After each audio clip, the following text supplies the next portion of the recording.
අයිබෝමන් AD තුංගනදිරේ දරුවන් සඳහා අදාළ වන තවත් ගිණුම් කරන ප්‍රමිතියක් සම්බන්ධයෙන් ඔබ සාකච්ඡා කරන්න මේ වැඩසටහනේ බලාපොරොත්තු වෙනවා.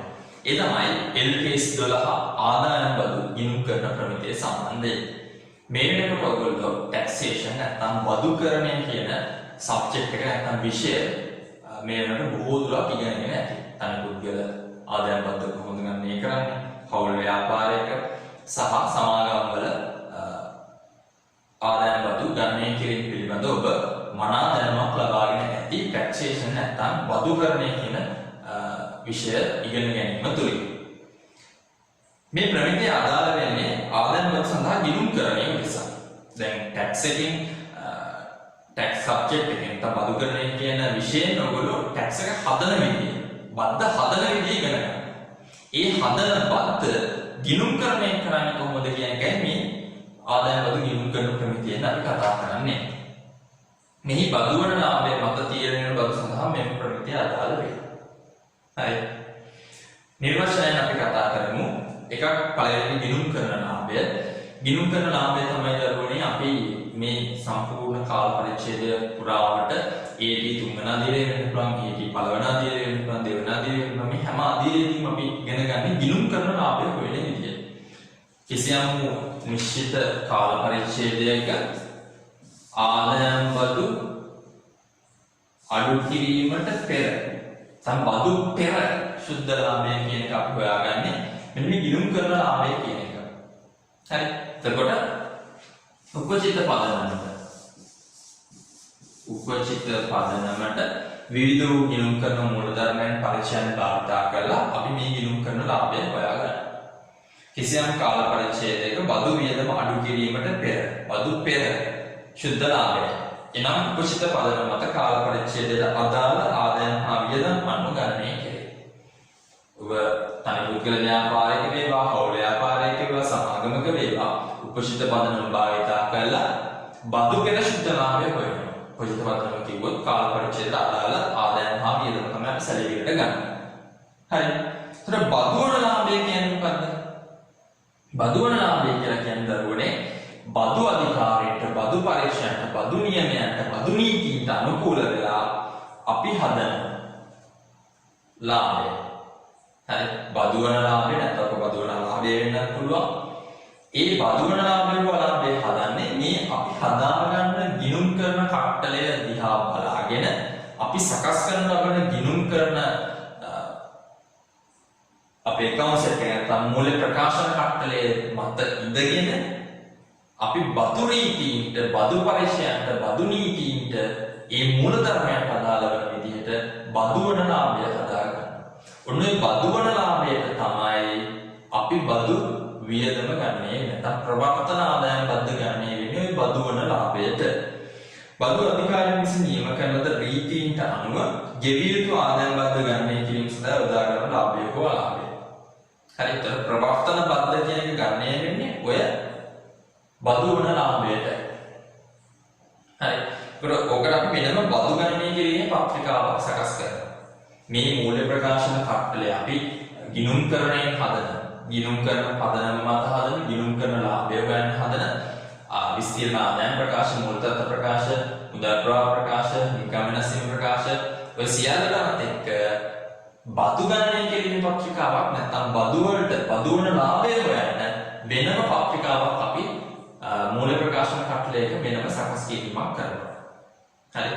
එතකොට මේ බදු ගණනය කිරීමේ පත්‍රිකාව තුළින් තමයි අපිට හොයාගන්න වෙන්නේ බදු වන ලාභය කීයද කියලා. හරි. බදු වියදම. බදු වියදම කියලා කියන්නේ කාල පරිච්ඡේදයේ සුද්ධ ලාභය හෝ අලාභය මත තීරණය කරන ප්‍රවර්තන බද්ද. මේක කාල පරිච්ඡේදයේ සුද්ධ ලාභය හෝ අලාභය කියනට වඩා කාල පරිච්ඡේදයේ බදු වන ලාභය හෝ අලාභය මත තීරණය කරන ප්‍රවර්තන ආදායම් බද්ද. හරි. බදු වියදම කියලා අපිට කිව්වොත් කවරේ වුවොත් බදු වියදම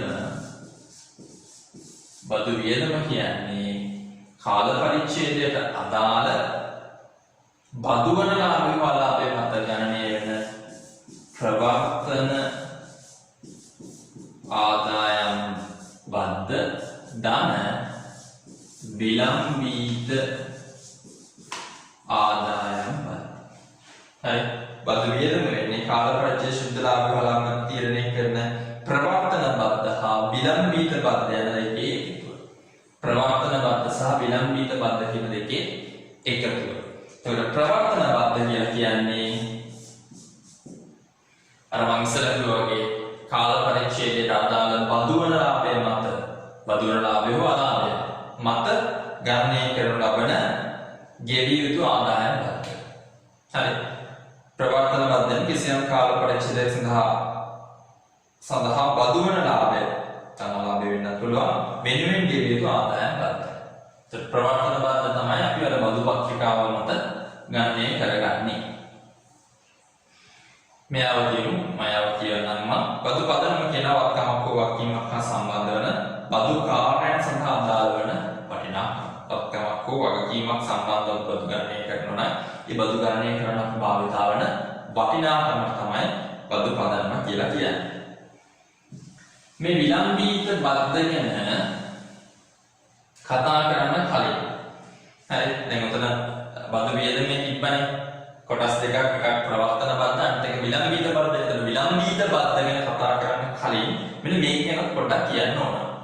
ඒ තමයි දරුවනේ ඔය ගිණුම් කරන ලාභය නැත්නම් ගිණුම් කරන පදනමට අපි සකස් කරනු ලබන ගිණුම් කරන ලාභය බදු පදනමට අපි සකස් කරන බදු වන ලාභය අතර වෙනස්කම් තියෙන්න පුළුවන්. හරි. ඔය මූල ප්‍රකාශන නැත්නම් අපි හදාගන්න මූල ප්‍රකාශන කට්ලෙට ගන්න සමහර ආයතන බදු පදනමේදී භාවිතය නොගන්න වෙන්න පුළුවන්. ගිණුම් කරන පදනමේදී ගන්න සමහර අගය බදු පදනමේදී නොගන්නවා වෙන්න පුළුවන්. ඊට වෙනස් අගයක් ගන්න පුළුවන්. ඒතකොට ඒක වෙනස්කම් වෙනවා. බදු වන ලාභය සහ ගිණුම් කරන ලාභය අතර වෙනස්කමක් ඇති වෙන්න පුළුවන්. මෙන්න මේ වෙනස්කම් අපිට කොටස් දෙකකට කඩන්න පුළුවන්. ගිණුම් කරන ලාභය සහ බදු වන ලාභය අතර තියෙන වෙනස්කම් කොටස් දෙකකට කඩන්න පුළුවන්. එකක්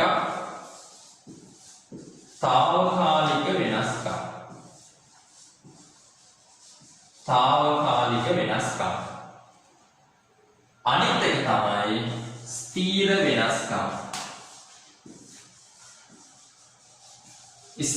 වෙනස්කම්. తాවකාලික වෙනස්කමක් කියලා ගත්තොත් එක කාල පරිච්ඡේදයක මේ වෙනස්කම වුණා ඊළඟ කාල පරිච්ඡේදයේ ආයසරයක් ඒ වෙනස්කම නිවැරදි වෙන්න පුළුවන්. ඒ කියන්නේ එක කාල පරිච්ඡේදයකදී බදු වන ලාභය අඩු වෙලා ගිණුම් කරන ලාභය වැඩි වෙන්න පුළුවන්. ඒ ගණනම හින්දාම ඊළඟ කාල පරිච්ඡේදයේදී බදු වන ලාභය වැඩි වෙලා ගිණුම් කරන ලාභය අඩු වෙන්න පුළුවන්. ඒක తాවකාලිකයි. දෙපැත්තට මාර්ගය යන తాවකාලික වෙනස්කම. ස්ථිර වෙනස්කමක් එහෙම වෙන්නේ මේ කාල පරිච්ඡේදයේදී ඇති වෙච්ච වෙනස්කම ආයෙ කිසිම දවසක ඒ වෙනස්කම හැදෙන්නේ නැහැ. හරි උදාහරණයක් කිව්වොත් කිසියම් ආදායමක් ප්‍රදානයක් කරනවා අපි අපේ ව්‍යාපාර ආයතනය. එතකොට ගිණුම් කරන ලාභය වැඩි ගිණුම් කරන පදනමේදී අපි ඒ ප්‍රදානය අපේ ගිණුම් වලට අරගෙන අපි වියදමක් විදිහට සටහන් කරනවා. හැබැයි ඔබ දන්නවා බදු වන ලාභය බදු පදනමේදී බදු වන ලාභය ගණනය කරද්දී අපිට අවසර දුන්න ප්‍රදානයන් ටික අඩු කරන්න විතරයි. අවසර ලා ප්‍රදානයන් අඩු කරන්න විතරයි අපිට අවසරය තියෙන්නේ. හරි. එහෙම හැම ප්‍රදානයක්ම අඩු කරන්න අපිට අවසරය නැහැ. එතකොට මේ අපි කරලා තියෙන ප්‍රදානය එහෙම අවසර ලා එහෙම අපිට අඩු කරන්න අවසර දෙන ප්‍රදාන ගණනට වැටෙන එකක් නොවේ නම් බදු වන ලාභයේදී කවදාවත් ඒක අඩු කරන්න දෙන්නේ නැහැ. හරි. ඒක ස්ථිර වෙනස්කමක්. හරි. මේ తాවකාලික වෙනස්කම් දරුවනේ අපිට කොටස් දෙකකට කරන්න පුළුවන්. එකක් බදු වන తాවකාලික වෙනස්කම්.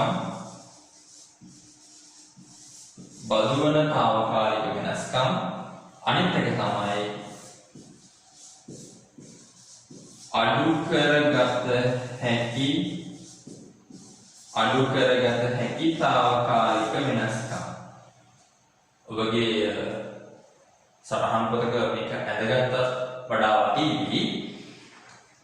తాවකාලික වෙනස්කම් කොටස් දෙකකට හැදුනා. එකක් බදු වන తాවකාලික වෙනස්කම්, අනිත් එක අඩු කරගත හැකි తాවකාලික වෙනස්කම්. මෙන්න මේ බදු වන తాවකාලික වෙනස්කම තමයි දරුවනේ අපි කියන්නේ විලම්බීත බදු වගකීම් කියලා. අඩු කරගත හැකි తాවකාලික වෙනස්කම් තමයි අපි කියන්නේ විලම්බීත බදු වගකීම්. හරි. සරලව ගත්තොත් මේක කියන්නේ අද අපි ගෙවන බද්ද අඩුවෙන් ගෙවලා, හරි, ඒ කියන්නේ ගිණුම් කරන ලාභයට වඩා බදු වන ලාභය අඩු වෙලා අපි ගෙවන බද්ද අඩු වෙනවා. අද මේ ඉන්න ප්‍රවර්තන මූල්‍ය කාල පරිච්ඡේදයේදී අපි ගෙවන බද්ද අඩු වෙනවා. හැබැයි తాවකාලික වෙනස්කමක් හින්දා ඊළඟ කාල පරිච්ඡේදයකදී අපි ගෙවන බද්ද වැඩි වෙන්න පුළුවන්. වැඩි වෙනවා. හරි. එතකොට අද අඩුවෙන් ගෙවලා අනාගතයේදී වැඩියෙන් ගෙවන්න වෙනවා නම් මෙන්න විලම්බීත බදු වගකීම. අද වැඩියෙන් ගෙවලා අනාගතයේදී ඒ බද්ද අපිට අඩු කරන්න, අය කරන්න, අපිට අඩු කරන්න අවසර දෙනවා නම් අන්න අපි කියන එක විලම්බීත බදු වගකීම. අද වැඩියෙන් ගෙවලා අනාගතයේ අඩු කරන්න දෙනවා. අද අඩුවෙන් ගෙවලා අනාගතේ වැඩි කරන්නේ නැත්නම් අය කරන්නේ නැත්නම් අපිට ගෙවන්න වෙන, වැඩියෙන් ගෙවන්න වෙන අවස්ථා. හරි. විලම්බීත බදු වගකීම්, විලම්බීත බදු වගකීම්. හරි. විලම්බීත බදු වගකීම්. බදු වන తాවකාලික වෙනස්කම් මත අනාගත කාල පරිච්ඡේදයන්හි ගෙවිය යුතු වන ආදායම් බද්දයි. බදු වන තාවකාලික වෙනස්කමක් හින්දා අනාගත කාල පරිච්ඡේදයන්හි ගෙවිය යුතු ආදායම් බද්දයි. උදාහරණයක් කියනවා ලැබිය යුතු ගෙවල් කුලී කාලයට සමානුපාතිකව ආදායමක්සේ හඳුනා ගත්තා. දැන් ලැබිය යුතු ගෙවල් කුලී අපි හිතමු 500යි කියලා. හරි. එතකොට මේ 500 කාලයට සමානුපාතිකව ආදායමක් විදිහට හඳුනා ගන්නවා ගිණුම් කරන ලාභයේදී. හරි. ගිණුම් කරන ලාභයේදී කාලයට සමානුපාතික වෙලා ලැබිය යුතු ගෙවල් කුලිය අපි ආදායමක් විදිහට හඳුනා ගන්නවා. හැබැයි බදු ලාභයේදී, බදු වන ලාභයේදී අපිට සල්ලි වලින් ලැබුණොත් විතරයි අපි මේ ගෙවල් කුලිය ආදායමක් විදිහට හඳුනා ගන්නේ. එතකොට දරුවනේ එක කාල පරිච්ඡේදයකදී ගිණුම් කරන ලාභයේ ඔය 500 ආදායමක් විතර හඳුනා ගන්නවා. බදු වන ලාභයේදී ඕක හඳුනා ගන්නේ නැහැ. එතකොට මොකද වෙන්නේ? මේ කාල පරිච්ඡේදයේදී ගිණුම් කරන ලාභය වැඩි, බදු වන ලාභය අඩුයි. එතකොට අපි බදු වන ලාභයනේ ආදායම් බද්ද ගණනය කරන්නේ. එතකොට මොකද වෙන්නේ? අපි අද අඩු බද්දක් කියලා. ඊළඟ කාල පරිච්ඡේදයේදී ඔය සල්ලි ඔය ගෙවල් කුලිය අපිට ලැබුණාම මේ අඩුවෙන් ගෙවපු ටික ඊළඟ කාල පරිච්ඡේදයේදී අපිට නැවතසරයක් ගෙවන්න වෙනවා. අන්න විලම්බීත බදු වගකීම. හරි. විලම්බීත බදු වගකම් පහසුනම් දෑ වෙනුවෙන් අනාගත කාල පරිච්ඡේදයන් වල අය කරගත හැකි ආදායම් බදු ප්‍රමාණයයි. අද අපි වැඩියෙන් ගෙවලා අනාගතයේදී අය කරගන්න නැත්නම් අඩු කරගන්න අපිට පුළුවන්. අඩු කරගත හැකි తాවකාලික වෙනස්කම් ඉදිරියට ගෙන භාවිතා නොකළ බදු අලාභය සහ ඉදිරියට ගෙන භාවිතා නොකළ බදු බැ. හරි. ඔය විලම්බීත බදු වගකම් සහ විලම්බීත බදු වගකීම් කියන එක හඳුනා ගන්න ලේසියෙන්ම හඳුනා ගැනීම නිසා පොඩි ටේබල් එකක්, පොඩි වගුවක් ඔයගොල්ලන්ට දීලා තියෙනවා. නිබන්ධනයේ තියෙනවා. මොකක්ද ඒකෙන් කියන්නේ?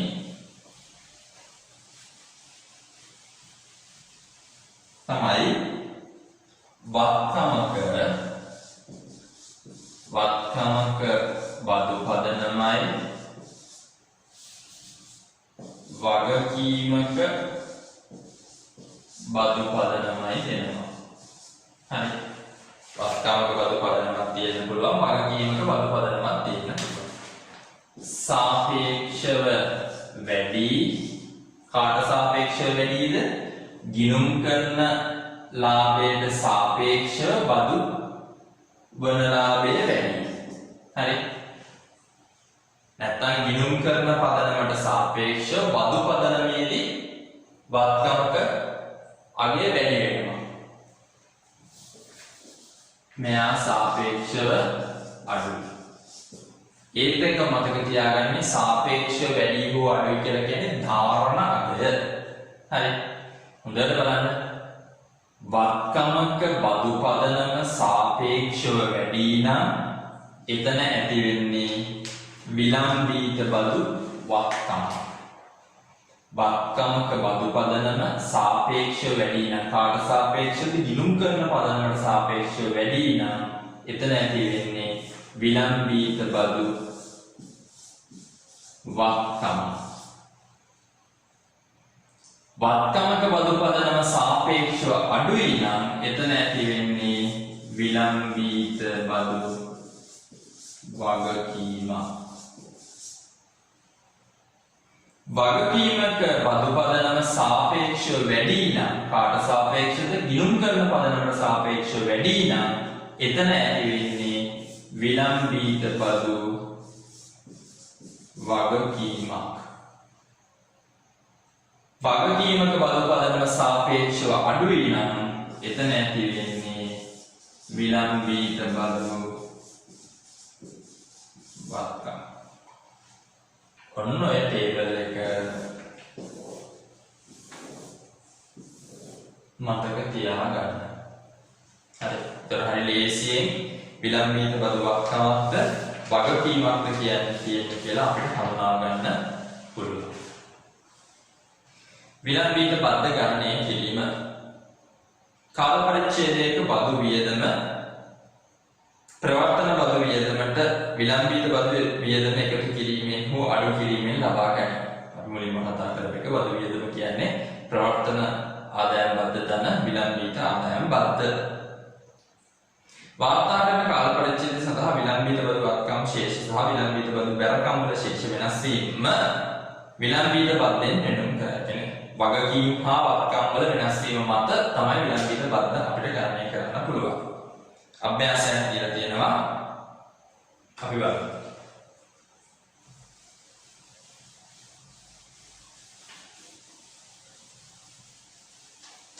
එයා කියනවා බදු පෙර ලාභය 2021 දිනට 8,50,000යි.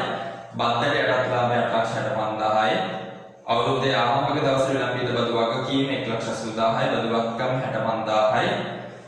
తాවකාලික වෙනස්කම් බදු වන తాවකාලික වෙනස්කම කියන්නේ අවුරුද්දේ අගශේෂය හොයාගන්න 3,65,000යි. අඩු කරගත හැකි తాවකාලික වෙනස්කම 80,000යි. අමතර තොරතුරු දින අවධාන අනුපාතය 30යි. ගණනය කරලා උද්ෘතය දෙන්නලු. ඒතර අපේ උද්ෘතය ඉස්සෙල්ලාම හදමු. බදු පෙර ශුද්ධ ලාභය 8,50,000යි. මේකෙන් අඩු කළා ආදායම් බදු දන්නේ නැහැ තාම.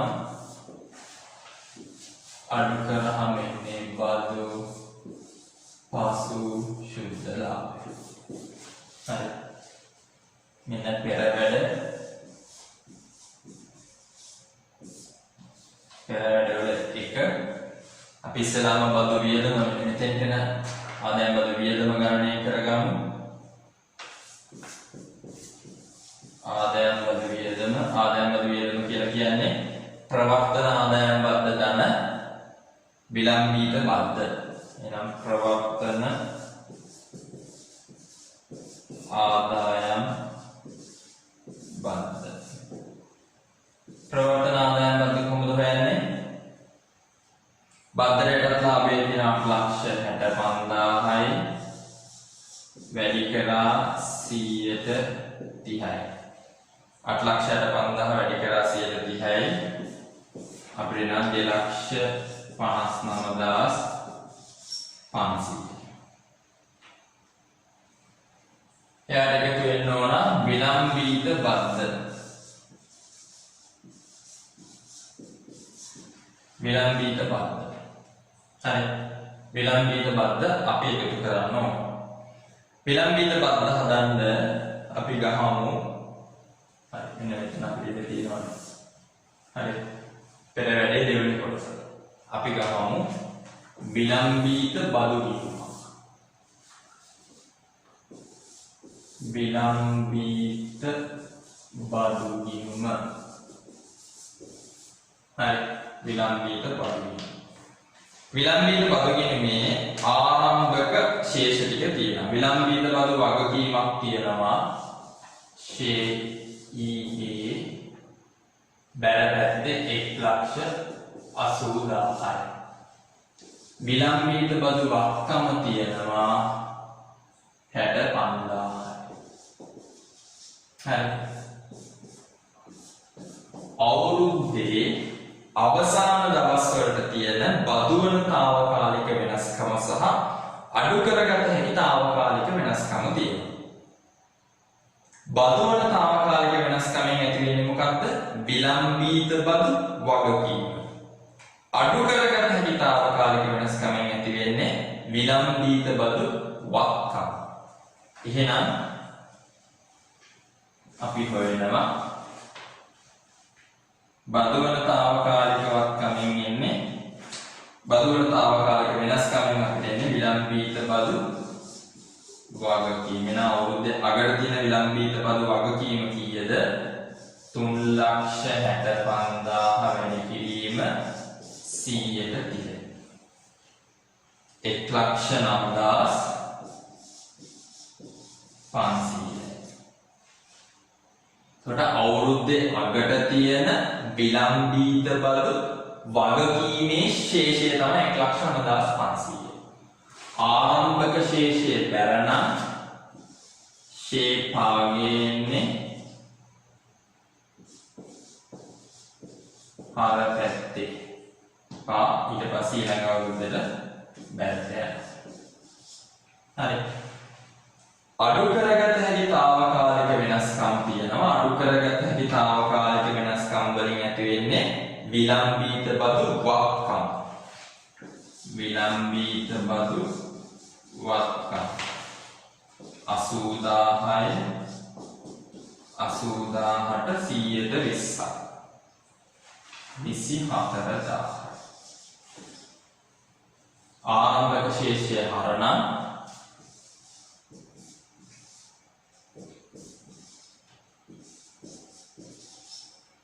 බැල. අපි ඔක තුරණය කරගමු. තුරණය කරපම 2,04,000යි 29,000 මෙන්න විලම්බීත බදු. හරි. විලම්බීත බද්දාවේ හර පැත්තේ. ඒ කියන්නේ විලම්බීත බදු වක්කමක් තමයි ආවේ. විලම්බීත බදු වක්කමක් ආවොත් ඒක ආදායම් බදු වියදමෙන් දී අපි අඩු කරලා පෙන්නනවා. විලම්බීත බදු වක්කමක් ආවොත් නැත්නම් මේ හර පැත්තේ ආවොත් ඩබල් එන්ට්‍රි කිව්වොත් විලම්බීත බදු ගිණුම හර බදු වියදම් ගිණුම බැර. හරි. සරලව ගත්තොත් මේ කතාවේ මේකට t එකක් ගහලා තිබ්බොත් දෙයක් තේරුම් ගන්න මේකට t එකක් ගහලා තිබ්බොත් බදු වියදම් ගිණුමට හරි ප්‍රවර්තන ආදායම් බද්ද 2,59,500 මෙහෙම තියෙනවා. විලම්බීත බදු වක්කමක් ආවොත් වක්කම් ගිණුම හර බදු වියදම් ගිණුම බැහැ. විලම්බීත බදු වගකීමක් ආවොත් විලම්බීත බදු ගිණුම බැහැ බදු වියදම් ගිණුම. එහෙනම් මෙතන එනවා 29500 අපි අඩු කිරීමක් විදිහට. හරි. අඩු කරලා දාගන්න.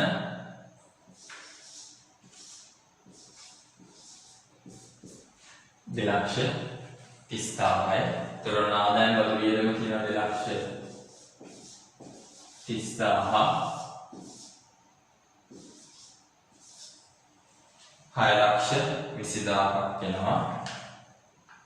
6,20,000ක් වෙනවා අපේ බදු පසු ශුද්ධ ලාභය. හරි. හොඳට මතක තියාගන්න මේ ගානේ මේ බදු වල తాවකාලික වෙනස්කම සහ අඩු කරගත తాවකාලික වෙනස්කම කිව්වේ අවුරුද්දේ අගට. එහෙම නැත්නම් වර්ෂයේ ඇතුලේ වෙනස් වීමක් කිව්වා නම් මේ මැදට වැටෙනවා. හරි. මීළඟ අභ්‍යාසය මම තෝරගත්තා පසුගිය විභාග ප්‍රශ්නයක්. ඔබගේ නිබන්ධනයට මම දුන්න එක 2020 ජූලි පේපර් එකේ ප්‍රශ්න අංක 7. පී සමාගමේ ගිණුම් පොත්පත් වලින් 2020 මාර්තු 31 දින 5 සඳහන් තොරතුරු උපුටා ගන්නා ලදී. ජංගම වන වත්කම් වල විස්තර තියෙනවා දහස් වලින් සහ පාරිතෝෂික සඳහා වෙන් කිරීම 12000යි. එක දිනට විලම්භිත බදුවක් කීමට ලක්ෂ 10000යි. 114යි බදු වගකීම සුදුකාලයන් බදු ප්‍රතිශතය. తాවකාලික වෙනස්කම් හඳුනා ගන්න විලම්භිත බදුවක්කම සහ වගකීම ගණනය කරන්නලු. ඉබඳු මේ කතා කරන්නේ 2020 ජූලි පේපර් එකේ ප්‍රශ්න අංක 7. හරි. අපිට ඉස්සෙල්ලාම කියන්නේ తాවකාලික වෙනස්කම ගණනය කරන්න කියලා. හරි. తాවකාලික වෙනස්කම. හරි. తాවකාලික වෙනස්කමයි අපිට ඉස්සෙල්ලාම ගණනය කරන්න කියලා. අපි බලනවා ඉඩම් වල. ඉඩම් වල පිළිවෙල 10000යි. 31 දිනට දානාගය ඒත් 10000යි. බදු අරමුණු සඳහා සමුචිත ෂේ දීමනාවක් නැහැ. ඉඩම් වලට අපි දන්නවා ෂේ කරන්නේ නැහැ. ඒ කියන්නේ ඉඩම් වලට తాවකාලික වෙනස්කමක් නැත.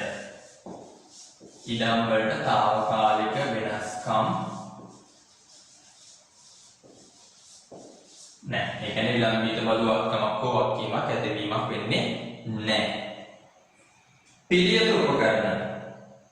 පිළියෙත උපකරණ. පිළියෙත උපකරණ. බලන්න පිළියෙත උපකරණ වල 2020 මාර්තු 31 දිනට ධාරණ ගියා කියන දරුවනේ 32500යි. ඒ දවසට ඒකේ සමුච්චිත ෂේ නැත්නම් ප්‍රාග්ධන දීමනාව තියෙනවා 16300යි. එතකොට බදු පදනම අපිට නැවත අය කරගත හැකි අගය. හරි. එතකොට අපිට එදාට තියෙන සමාන එදාට තියෙන බදු අපේ බදු පදනම හරි 2020 මාර්තු 31 දිනට තියෙන බදු පදනම කීයද කියලා හොයා ගන්න ඕන.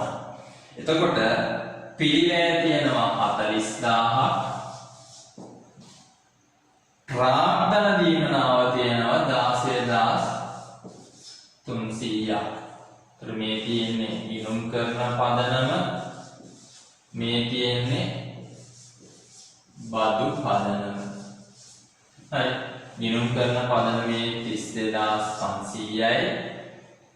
බදු පදනමේ 40000න් 16300ක් අඩු කරාම අපිට එනවා 23700. හරි. ගිණුම් කරන පදනමේ 32500යි. බදු පදනමේදී පිළියෙත උපකරණ වල දානාගේ 23700. දැන් ටක්කාලා අර අපේ ටේබල් එක අපි ලේසියෙන් හොයාගන්න ක්‍රමයට බලන්න මේක විලම්භිත බදු වගකීමක්ද වත්කමක්ද තියෙන කියලා. වත්කමක බදු පදනම සාපේක්ෂව අඩුයි නම් කාට සාපේක්ෂවද? ගිණුම් කරන පදනමට සාපේක්ෂව අඩුයි නම් එතන එනවා කියලා කිව්වේ විලම්බිත බදු වගකීමක්. හරි එහෙනම් මෙතනින් එන්න ඕන විලම්බිත බදු වගකීමක්. අපි මේ දෙක අතර ગેප් එක බැලුවා. වෙනස 8800යි වැඩි කරා 100ට 10. විලම්බිත බදු වගකීම. එහෙම නැත්නම් මේ 8800 කියන තව නමක් මොකද්ද? බදුවන తాවකාලික වෙනස්කම. මෙන්න බදුවන తాවකාලික වෙනස්කම. බදුවන తాවකාලික වෙනස්කම වැඩි කරා ආදායම බදු ප්‍රතිශතයෙන් 114යි 1232. හරි. තුන්වෙනි తాවකාලික වෙනස්කම තමයි පාරිතෝෂික සඳහා වෙන් කිරීම 12000. පාරිතෝෂික වෙන් කිරීම. එතකොට ගිණුම් කරන පදනමේදී ඔය 12000 සැලකිල්ලට ගන්න. අදහස් වලින් කියන්නේ ගිණුම් කරන පදනමේදී ඔය 12000 සැලකිල්ලට ගන්න. හැබැයි බදු පදනමේදී වෙන් කිරීම සැලකිල්ලට ගන්නේ නැහැ. එහෙනම් ඉක්මනට කල්පනා කරන්න. වෙන් කිරීමක් කියන්නේ වගකීමක්. වගකීමක බදු පදනම සාපේක්ෂව අඩුයි. කාටද? ගිණුම් කරන පදනමට සාපේක්ෂව අඩුයි. වගකීමක බදු පදනම සාපේක්ෂව අඩුයි නම් ගිණුම් විලම්බිත බදු වක්කමක්. 12000යි වැඩි කරා 100ට 14යි මේ කවුද? විලම්බිත බදු වක්කමක් වෙනවා 1680. හරි. ඔන්න తాවකාලික වෙනස්කම් තුනක් අපි ගණනය කරනවා. හරි. ඊළඟට කියන විලම්බිත බදු වක්කම හෝ වගකීම ගණනය. විලම්බිත බදු වක්කම හෝ වගකීම ගණනය කරන්න කියනවා. අපි හදනවා විලම්බිත බදු ගිණුමක්. විලම්බිත බදු ගිණුම. විලම්බිත බදු ගිණුමේ අපිට විලම්බිත බදු වගකීමක් තියෙනවා ආරම්භක ශේෂයක් විදියට. ශේෂීගේ 8,10,000යි. ඒකම අපි ගණනය කරා తాවකාලික වෙනස්කම් තුනක් ගැන සරකුවා. ඊළඟට తాවකාලික වෙනස්කමක් නැහැ. පිරියත් උපකරණ වලට තියෙනවා විලම්බිත බදු වගකීමක් 1232ක. එන විලම්බිත බදු ගිණුම බැල 1232යි. බදු වියදම් ගිණුම හර 1232යි. පාරිතෝෂික වෙන් කිරීම සම්බන්ධයෙන් අපිට විලම්බිත බදු වක්කම විලම්බිත බදු ගිණුම හර 1680යි. බදු වියදම් ගිණුම බැල 1680යි.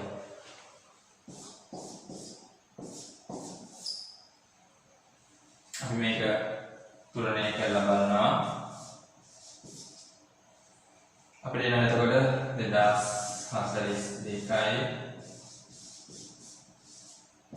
362ක විලම්බිත බදු වගකීමක ශේෂය. මේ විලම්බිත බදු වගකීම ගිණුමේ ශේෂ නැත්නම් විලම්බිත බදු වගකීම. මේ විලම්බිත බදු ගිණුමේ ආව විලම්බිත බදු වගකීමක ශේෂය. මේක මූල්‍ය තත්ත්ව ප්‍රකාශයේ ජංගම වගකීම් යටතේ පෙන්වනවා. හරි. එහෙනම් අපි කතා කරේ මේ 2020 ජූලි පේපර් එකේ ප්‍රශ්නාංක 7 සම්බන්ධයෙන්.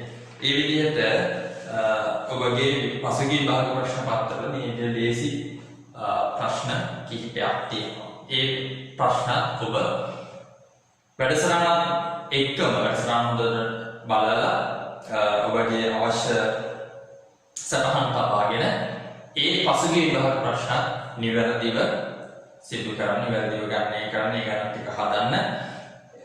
එතකොට මේ LPS 12 ආදායම් බදු ගිණුම් කරන ප්‍රමිතියත් ඔබට වඩා හොඳින් ඔබගේ දැනුම පෝෂණය කරගෙන ඒ තුන්වන අදියරේ අපේ ගිණුම් කරන විභාගයට ඒ සාමාර්ථයක් ගන්න හැකි වේවි. එහෙනම් ඔබ සැමට සුබදායක